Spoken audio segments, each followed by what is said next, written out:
있어야 될 곳에 거기 가야만 진정한 자기의 가치가 드러나고 예, 있어야 할 곳에 오는 그 회개죠. 그렇죠. 아, 그거 감사합니다. 아, 나 진짜 이 성경 엇박씨 하면 너무 잘했네요. 굉장히 은혜 받으시는 게 보이네. 저 MC 그냥 그만둘까 막 생각 많이 했는데. 아시나요?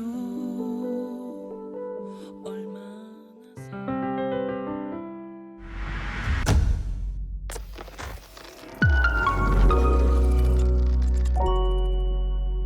안녕하세요. 성경 엇박싱의 MC 이성욱입니다.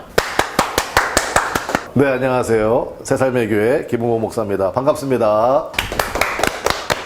성경 엇박싱을 말 그대로 지금 이제 성경이 설레는 타이틀처럼 카피처럼 성경을 좀 더 이해하기 위해서 이제 우리가 저번 한번 했었고 이제 두 번째 촬영을 하고 있습니다. 저는 개인적으로 이렇게 이제 요 시간을 준비를 하면서 이해가 안 됐던 거를 조금 더 이제 심도 있게 저 나름대로도 좀 찾아보고 근데 그 시간이 저 개인적으로 되게 좀 좋더라고요. 도움도 되고 언박싱의 요 포맷을 하자고 한 이유도 성경을 좀 제대로 이해를 하고 그러면 하나님 뜻대로 신앙생활을 더 잘할 수 있지 않을까라는 마음으로 한 거기 때문에 그렇죠. 근데 실생활에서의 많은 도움이 된다고 저는 좀 생각을 하고 있어요. 그러니까 사실은 우리가 이제 이 기획을 하고 시작했을 때는 서로가 서로에 대해서 약간 반신반의한 게 있었잖아요. 아, 그러셨어요? 아니, 이 상황에 대해서 예. 이것이 어떻게 그렇죠. 어떤 효과를 나타낼 거며 어떤 영향력을 나타낼 것인가에 대해서 우려하는 부분도 물론 기대하는 부분도 있었지만 네. 그런 의미에서 반신반의였는데 그렇죠. 근데 우리가 지난번 그 촬영을 하고 나서 그 뒤에 이제 방송에는 안 나갔겠습니다만 이어지는 이야기 속에서 우리가 굉장히 놀라운 비전들을 좀 보지 않았습니까? 그렇죠. 그렇죠. 깜짝 놀랐어요. 네, 깜짝 놀랐죠. 예, 저는 깜짝 놀랐습니다. 그게 이제 그 펼쳐지는 모습도 한번 실현되는 모습도 이제 한번 저는 그게 놀라운 거예요. 네. 그러니까 우리가 처음 이거 시작할 때는 그거에 대한 예상을 전혀 못했는데. 그렇죠. 그러니까 이제 시작이 어디서 온 거예요? 우리 집사님께서 성경에 대한 이러한 궁금증과 이런 거 가지고 본인이 이거를 좀 방송을 통해서 좀 공유하고 싶고 알리고도 싶고 그러니까 그 마음 자체가 저는 굉장히 귀하다고 봐요. 그러니까 무엇이든지요 주님의 말씀에 대한 관심을 가지고 또 그것을 전파하려고 하는 목적을 가지면 하나님께서 그걸 통해서 우리가 상상하지 못했던 방법으로 일을 이끌어 가신다. 그래서 저는 이거 더 열심히 해야 되겠다 이런 생각이 들고 너무너무 귀하고 제가 박수 한번 보내드리고 싶어요.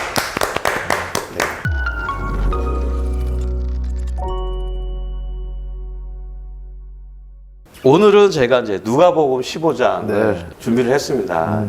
이 누가복음 15장도 뭐 이런 해석 저런 해석 많이 있어서 꽤 많은 분들이 설교를 하시기도 하고 그 다음에 이제 글도 쓰시고 뭐 하신 것 같아요. 그리고 요 누가복음 15장만 가지고도 책이 두껍더라고요. 아유, 그렇죠. 혹시 제가 좀 추천을 해드리고 싶은 것은 탕자의 귀향이라는 책이 있습니다. 탕자의 귀향. 헨리 나우엔이라는 영성가가 쓰신 그 상처 입은 치유자 그 헨리 나우엔이 탕자의 귀향이라는 책을 쓰셨는데요. 제가 그거는 강추해드리고 싶고요. 근데 이제 이거를 처음 보시는 분들도 있을 테니까 우리 집사님께서 누가복음 15장이 어떤 스토리인지 설명을 해주실 겁니다. 이제 누가복음 15장에는 세 가지의 그 비유가 나오죠. 그래서 첫 번째 비유는 잃은 양을 찾은 그 목자의 비유. 그렇죠. 그 다음에 이제 두 번째 비유가 그 잃어버린 드라크마 동전을 찾은 여인의 비유. 그렇죠. 그 다음에 이제 세 번째 비유가 돌아온 탕자로 많이 우리가 알고 있는 이제 돌아온 둘째 아들의 비유. 그렇죠. 이렇게 이제 세 가지 비유가 있습니다. 이렇게 말씀하시면 아마 이제 그 얘기하고 이제 좀 아실 것 같고 우리 지난번에 했습니다만은 성경 읽을 때 우리가 유심히 봐야 될 것은 1차 수신자가 누구였느냐라는 걸 했는데 그렇죠. 이 말씀의 수신자들은 누구였죠? 예수님께서 이제 성경에 그 죄인들이라고 얘기하는 이 분들을 이제 초청을 해가지고 이제 식사를 하는데 서기관과 바리새인들이 그 모습을 보고 쓰군쓰군대죠. 저 인간은 왜 죄인들이랑 밥을 먹어? 뭐 이렇게 수군대는 거를 이제 예수님께서 귀가 좋으셔가지고 이제 수군대니까 이제 그 서기관과 바리새인들 향해서 이제 요 말씀을 이제 하시는 거죠. 그렇죠. 그게 이제 성경이 말하는 1차 독자고, 그러니까 바리새인과 서기관들이고, 그러면 그거를 요즘의 시대로 적용한다 그러면 누구겠어요? 바리새인과 서기관들이. 종교 지도자? 그렇죠. 네, 종교 지도자라고. 그러니까 소위 말하는 교회 중직들, 네. 교회의 리더십을 가지고 있는 분들, 네. 그분들에게 하시는 이야기구나 라는 관점으로 요 세 가지 이야기를 보시면 그러면 예수님이 얼마나 안타까워하시는지, 왜 똑같은 이야기를 세 번이나 하실까? 비유의 스토리는 다르지만 네. 그런 의미에서는 우리가 그 성경의 원뜻을, 원 의미를 찾아갈 수 있을 것이다 이렇게 생각이 됩니다. 지금 배경을 얘기를 하시니까 왜 양 목자 얘기를 하고 뭐 여인 얘기를 하고, 사실은 이제 서기관과 바리새인의 입장에 볼 때는 죄인으로 부정한 그렇죠. 사람으로 여기는 그렇죠. 네. 그런 계층의 사람들을 예수님께서 주인공으로 꺼내서 얘기를 하는 그 목적도 분명히 아마 네. 좀 충격요법을 주시려고 그러셨는데 그렇죠. 예, 그러셨던 것 같고, 네, 네, 그런 부분도 한번 좀 염두에 네. 두고 읽으면 좋지 않을까 이런 네, 생각이 맞아요. 좀 드는데요. 네. 저는 요 누가복음 15장을 읽으면서 회개에 대한 생각이 좀 많이 들었어요. 예. 왜 그러냐면 잃어버린 양을 찾은 목자의 비유에서도 예수님께서 그 7절에 보면 이와 같이 죄인 한 사람이 회개하면 하늘에서는 회개할 것 없는 의인 99으로 말미암아 기뻐하는 것보다 더하리라라고 이제 말씀을 네. 뜬금없이 이제 잃어버린 양 얘기, 그 다음에 잃어버린 동전 얘기를 했는데 거기서 예수님께서 회개 얘기를 하신단 말이에요. 양이 회개했다, 죄를 돌이켰다. 양이? 그러니까 그게 좀 애매해요. 그러니까 우리가 알고 있는 회개는 죄를 돌이키는 거잖아요. 그러니까 회개라는 것을 정확하게 우리가 좀 구별을 좀 해야 될 것 같아요. 네, 그러니까 네, 네. 우리가 뭘 잘못을 했잖아요. 네. 그리고서 하나님 앞에 와서 하나님 저거 잘못했어요, 용서해 주세요. 이거는 회개가 아니고 그거는 죄의 자백, 죄의 죄의 자백. 고백이라고 얘기하고 예. 그 죄를 고백한 다음에 나 이제부터 그렇게 살지 말아야지 하고 방향을 바꿀 때 그거를 회개라고 그래요. 그래서 회개를 이제 성경 원어에서 슈브라고 그러거든요. 네. 그러면 그건 방향을 바꾸다는 뜻이 있어요. 아, 네. 터닝 포인트. 네, 그렇죠. 네. 그러니까 내가 계속 거짓말 하던 사람이야. 근데 성령의 찔림으로 말미암아 내가 오늘도 거짓말했다. 그래서 주님 앞에 와서 주님, 제가 오늘도 하지 않아도 될 이야기를 부풀려 했거나 없는 얘기를 만들었거나 이렇게 했습니다. 용서해 주십시오. 정말 제 입이 문제입니다. 이랬단 말이에요. 그럼 죄의 용서를 구한 거잖아요. 그 죄의 자백, 고백, 용서해 주십니다. 그리고 나서 회개는 뭐냐면 그 다음에 비슷한 상황이 됐을 때 내가 말을 안 하는 거예요. 그러니까 똑같은 죄를 짓지 않는. 네. 너무너무 하고 싶은데 네, 안 하는 거예요. 그냥 듣고만 있었어요. 그럼 그 사람은 회개한 겁니다. 그게 회개예요.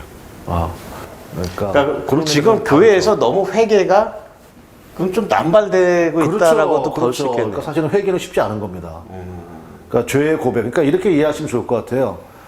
어떤 내가 죄를 졌을 때 우리가 예수 믿는 사람들은 우리 안에 성령님, 예수님의 영이 계시잖아요. 그러면 분명히 성령께서 근심하십니다. 다 느낄 수 있어요. 그러니까 주님의 음성이라는 게 무슨 뭐 며칠 금식 기도를 하고 그래야만 들리는 게 아니에요. 주님이 우리와 함께 하시기 때문에 그게 분명히 들립니다. 그게 뭐냐면요. 세상 사람들은 이해가 안 되는 근심이 우리 안에 있어요. 예를 들어서 예배를 안 갔어. 세상 사람들은 그게 근심이 아니거든요. 근데 예수 믿는 사람들, 예수님의 영인 사람들은요, 근심이 돼요.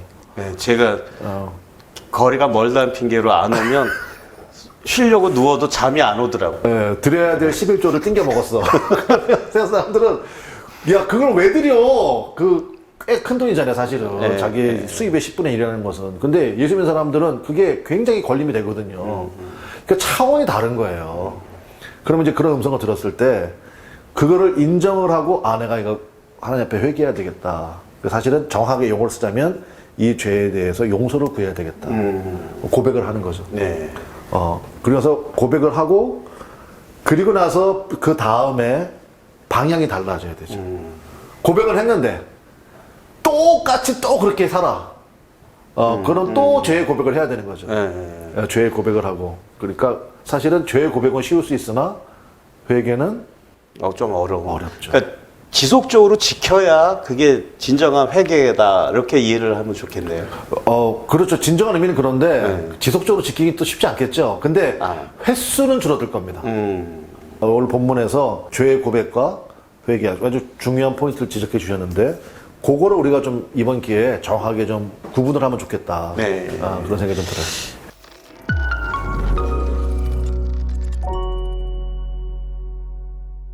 근데 저는 이제 지금 말씀하신 회계는 어떻게 보면 좀 근본적인 정의, 기본적인 정의. 그러니까 아마 누가복음 15장에서 회개는요. 네. 있어야 할 자리에 돌아온 거죠. 아, 있어야 할 자리에 네. 돌아온 거. 예, 있어야 할 자리에 돌아온 거죠. 아, 그렇죠. 예, 그게 거기서는 회개죠. 저는 그것까지 사실 생각 못 했어요. 그냥 네, 잃어버린 양하고 네. 동전은 자기 스스로 온 게 아니잖아요. 그렇죠. 목자가 찾은 거고 그 동전 주인인 여인이 집안을 다 뒤져가지고 찾은 거라서 찾아지는 것도 회개 아닌가. 책을 이렇게 그렇죠. 찾아보니까 그런 맥락도 있더라고요. 그 원어 뜻에. 그렇죠. 그러니까 지금 굉장히 중요한, 진짜 고민 많이 하셨구나. 그러니까 지금 이게 수신자가 바리새인과 서기관들이잖아요. 네. 그러니까 사실은 예수님이 지금 죄인들을 찾고 계시는 거거든요. 그러니까 예수님이 그 한 마리 양을 찾는 목자고 예수님이 그 잃은 동전 하나를 찾는 그 여인이신 거예요. 그렇죠. 예. 그런데 먼지 나! 아니면 99마리 어떡하려고 그래? 그 수군수군 되는 사람이 바리새인과 서기관들이죠. 그러면서 예수님께서 바리새인과 서기관들에게 너희들이 하나님 말씀을 맡았다면서 하나님 말씀 많이 안다면서 너희들 뭐하냐? 이 얘기를 하신 거고 그러면서 정말로 있어야 될 곳에 있지 않아서 가치를 제대로 발현하지 못하고 네. 불안과 공포 가운데 있는 그 사람들을 찾아가는 것을 말씀하시는데 그런데 이제 세 가지가 나오잖아요. 굉장히 중요한 말씀하신 것처럼 양은 동물이거든요. 네. 그러니까 어느 정도 반응은 있어. 그렇죠. 뭐 가면 어쨌든 그 소리가 들릴 거 아니에요. 그렇죠. 음메 나 여기 있어요 무서워요 이런 거. 네. 그런 사람이 있어요. 진짜 전도하다 보면요. 제가 옛날에 충격을 받았는데 어떤 분이요. 저한테 이런 얘기를 했어. 왜 한 번도 저한테 교회 가자는 얘기를 안 하세요? 저는 그분이 시간이 필요하다고 생각했거든. 제 스스로는. 그래서 너무 확 들이대면 도망갈 것 같아서 관계만 계속 유지했는데 왜 저한테 교회 가자는 얘기를 안 하세요? 충격을 받았어요. 내가 엄청 회개했지. 그래서 양 같은 사람이 있다는 거예요. 동정 같은 사람이 있어요. 반응이 전혀 없어. 어디 있는지는 모르고. 그거는 진짜 예수님 말씀 쓰면서 찾아야 돼요. 그런 사람이 있어. 반면에 저는 이제 우리 집사님이 약간 세 번째 케이스 같은데 스스로 계산하고 돌이켜서 자기 발로 오는 사람이 있습니다. 네. 물론 이제 저는 그 아들이 진정한 마음으로 진심으로 발길을 돌린 거라고 생각 안 하지만 어쨌든지 간에 발길을 돌리는. 그러니까 세계 모두가 있어야 될 곳에 거기 가야만 진정한 자기의 가치가 드러나고 있어야 할 곳에 오는 그 회개죠. 그렇죠. 그거 감사합니다. 나 진짜 누가복음 15장에서 읽으면서 저는 회개를 두 개로 일단은 생각을 했거든요. 찾아지는 거하고 돌이키는 거, 터닝 포인트 하는 거. 회개를 두 가지를 생각을 했는데 지금 말씀하신 것처럼 원래 있어야 할 자리에 그곳으로 회복되는 거. 그렇죠. 요 세 가지 개념. 너무 그래요. 저 지금 이 성경 엇박 시합을 너무 잘했네요. 굉장히 은혜 받으시는 게 보이네. 저 MC 그냥 그만둘까 막 생각 많이 했는데. 그러니까 봐봐요. 있어야 할 곳에 오시니까. 그죠. 그러니까 아까 우리 얘기한 그 비전을 우리가 잘 감당해 나갑시다. 이렇게 또 슬그머니 들이대시네요. 그래서 그러니까 우리가 하나님 말씀을 먼저 맡았다고 하는 사람들은 말씀을 많이 알잖아요. 그러면 지금 이 사람에게 무슨 말씀이 필요한지, 이 사람을 내가 어떻게 대우해야 될지. 그러니까 양 같은 사람이면은 조금 찾아다녀야 돼요. 그리고 그 사람들이 울부짖는 좀 들어야 되고. 그렇지, 찾을 때까지 찾아야 돼. 근데 반응이 없는 사람은 어쩔 수 없어. 슬며 찾아야 돼요, 그냥. 찾아내야 되고. 근데 탕자 같은 경우 있잖아요. 그럼 우리가 뭐 하면 될까요?